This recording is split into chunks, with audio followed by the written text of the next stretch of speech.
salaamaaleykum man maa ngi tudd Cheikh Abba Fall ñenn ñi di ma wax Chérif Abba enseignant en retraite dama ñëw maa ngi nuyu d'abord mbokku Sénégal yëpp di nuyu sama mbokku Thiessois yi et particulièrement maa ngi nuyu sama mbokku jàngalekat yi di leen indil nag xabaar boo xam ne bi xëy na yëg nañ ko mais xamuñu nu mu demee xabaar boobu mooy lan mooy li fi sama waa ji wax léegi maanaam luubalu terrain boo xam ne bi musul am Sénégal lu tax ma ne musul am Sénégal dañoo toog fii président de la République jël décret daal di créer li ñuy wax zone d'aménagement concerté mu créer ko Ziguinchor créer ko Dakar créer ko Thiès créer ko Richard Toll créer ko Saint-Louis zone bu nekk mu ne jàngalekat yi kat 2003 wax dëgg yàlla mënuma satisfaire seeni revendication waaye ñoom nangu nañu apaiser école bi bàyyi grève année bi yëpp lan laa leen mën a defal xaaral ma may leen ci parcelles yi c'est des milliers de parcelles à peu près 3000 ñu ne may nañ ci enseignants yi 500 fii Thiès maanaam juróomi téeméer léegi bi ñu ko mayee 2003 waa cadastre waa urbanisme li ñu njëkk a def pour na saxal may bi 2003 2004 ku nekk xam na Thiès li fi amoon ku nekk xam na politiquement lan moo amoon Thiès Ablaye Wade dafa nekkoon ci diggu doole maître Ablaye Wade am ñu nekk fii seen diggu doole na saxal waxam jooju loolu il faut ñu ñeme ko wax c'est à la faveur donc ci maanaam loolu moo tax xeex boobu amoon fii moo tax ay saay-saay daal dina ñun nañ ci profité sàcc parcelles yi dara du ñu ci fekk maître Ablaye Wade ne leen joxe leen parcelles yi ñu dem ba 2006 ñu doog a joxe première tranche bi ñu waroon a joxe 2003 syndicats yi dem dajaloo ay guddi di xeex ak réunion bu sonn pour mën a séddoo affaire bi y en avait 9 ñu dem ba 2011 ñu ne président 1er mai ñun de jotaguñ dara ba léegi mu waxaat ministre am ñu ñëw fii Thiès ne leen yéen parcelles yi joxe leen ko ñu ne joxe nañ 250 yi des en 2011 alors que ñu ko waroon joxe 2004 xoolal ma différence boobu ndax lan bëgg tout simplement ñu bañ a jot kayit yi ba loi bi mën leen a may ñoom buntu buñ nangoo parcelles yi ne utiliser wuñ ko mais mujjuñ ci am buntu parce que ku joxul kayit doo dem wuti parcelle. urbanisme ngeen si joxoñ. waaw.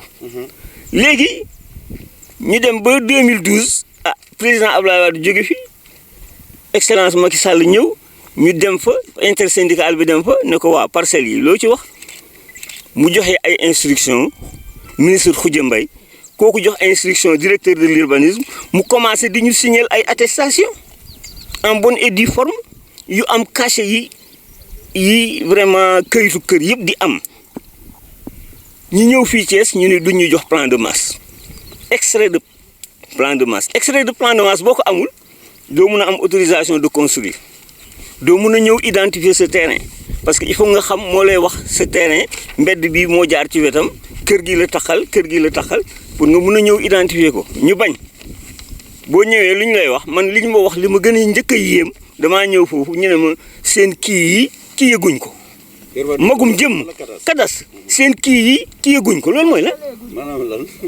damaa xam mooy lan seen kii yëguñ ko man kii daf may fonto loolu ban année la yàggul dara mu ci 2021 bii waaw moom laa ko mujjee dem.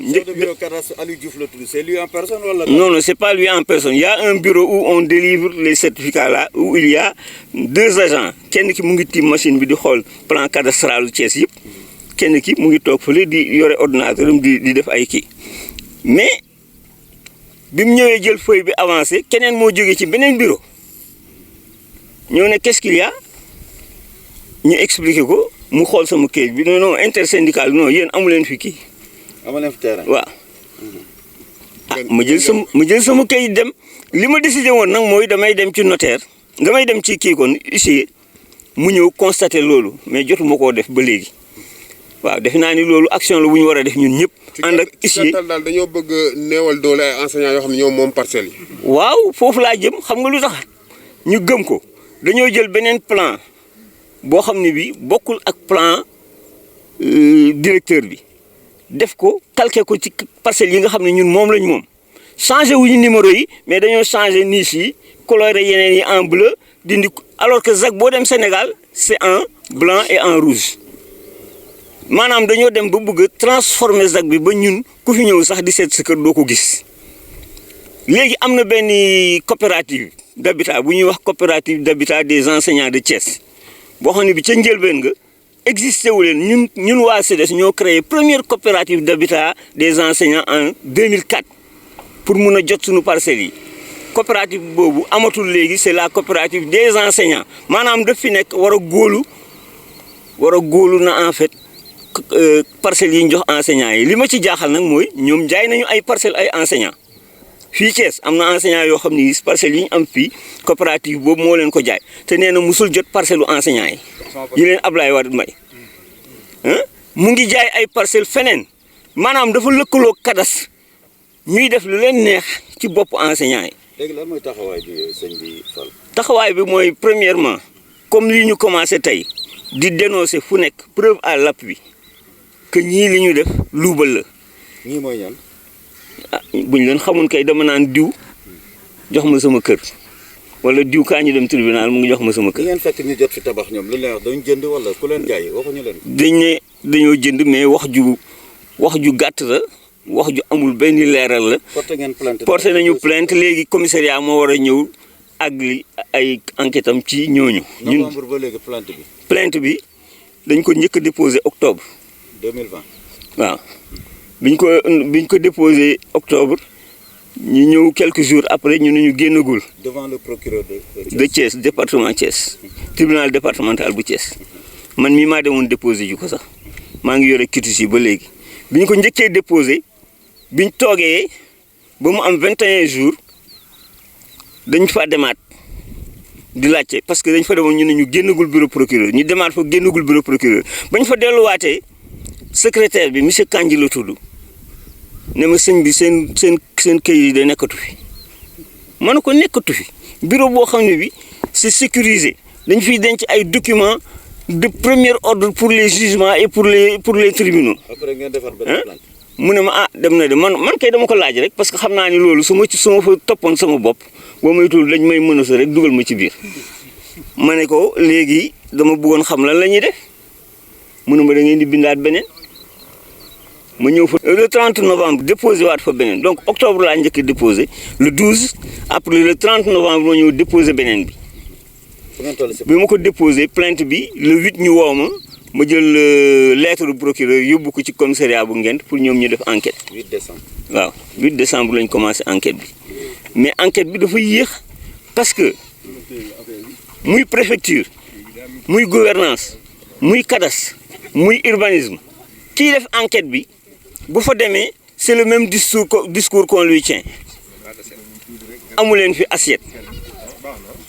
La dernière fois que j'ai été là-bas dama ko ne mais ñoom loolu nañ ko bind noir et blanc ne amuñu assiette. est-ce que jëm ngeen xool du côté de la direction nationale de l'urbanisme notamment le directeur général monsieur Oumar Sow moom mi nga xam ne comme moo leen signal attestation yi sa xam na bu baax Thiès aussi parce que doomu Thiès la. doomu Thiès la waaw doomu Thiès la man xam naa papa. xam wala justement pour xool fu mbir mi toll. non demaguñ fa mais yooyu yëpp ci sunuy démarche lay bokk. moom il est quelqu'un boo xam ne war nañ ko seeti on a même dit que s'il le faut sax mën nañ dem ba ñaan audience président de la République. Cette arnaque consiste à faire disparaître de la ZAC 500 parcelles qui nous ont été données par le gouvernement en 2003. J'en viens aux faits. Le régime d'Ablaye Wade. Sous le régime d'Ablaye Wade, voilà. En 2003 donc, un protocole d'accord a été signé entre les enseignants et le gouvernement allouant des parcelles à usage d'habitation aux enseignants sur les différentes ZAC du pays. Pour la commune de Thiès, il y avait 500 parcelles destinées aux enseignants, attribuables en deux groupes de 250. 250 en 2003, 250 en 2004. Alors, ces 500 parcelles ont été attribuées. Les syndicats les ont distribuées aux ayants droit selon des critères bien définis. Mais depuis 2004, nous avons attendu jusqu'en 2014 pour voir les attestations. Ils nous ont fait des attestations signés par le directeur de l'urbanisme.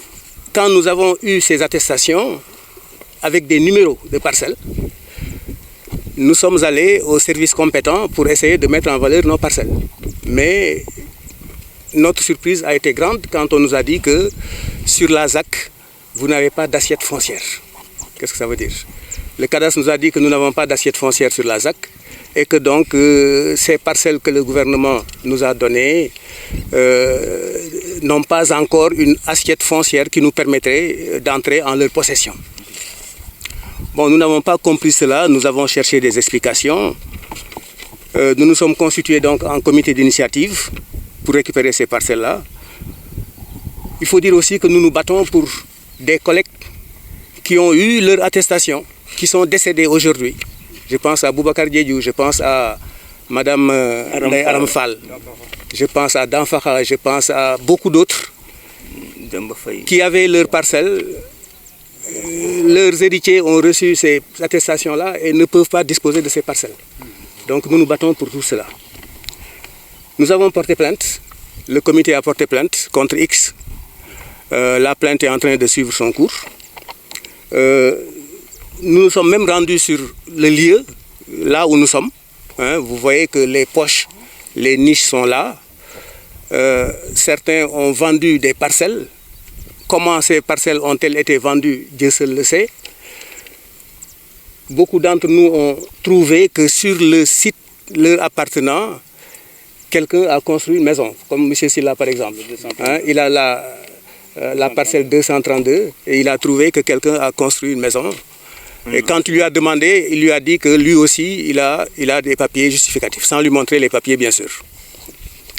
Nous nous posons les questions suivantes.